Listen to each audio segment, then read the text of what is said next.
The administration's decision to move forward with regularizing the web shop industry despite the no vote winning at last year's gaming referendum has been heavily scrutinized, and critics have taken the government to task over this move. But the Prime Minister today insisted that the government's hands were tied, and he painted a bleak picture of what the country faces if it does not regularize the booming industry. The international community would respond, and it is likely that a pall would be cast over the Bahamas as a place to do business. If the Caribbean FATF were to come to negative conclusions as to our regulatory regime and the risks that it entails, there could be a very serious fallout and quite dire consequences, indeed, for our national economic prosperity.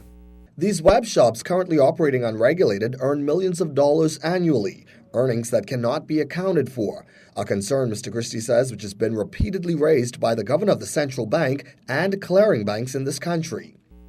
Not only in terms of our compliance with international requirements, but also as to their nefarious impacts on the domestic financial system through informal and unregulated lending activities.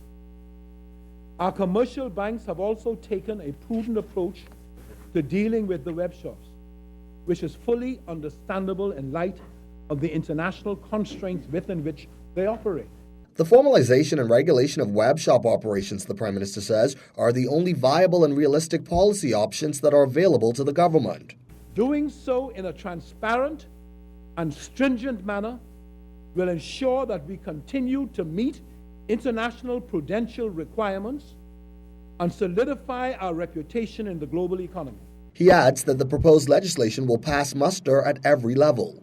Headed up by the Attorney General, intensive consultations have been held with the Financial Action Task Force, aimed at ensuring compliance with the 40 recommendations of the FATF.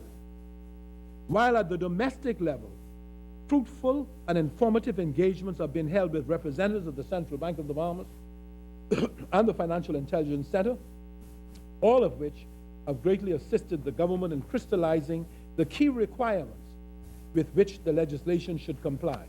Consultations, the Prime Minister says, with clearing banks are also ongoing, with the aim of ensuring the acceptance of the proceeds of licensed and regulated forms of interactive gaming. Corvell Pyfrom, JCN News.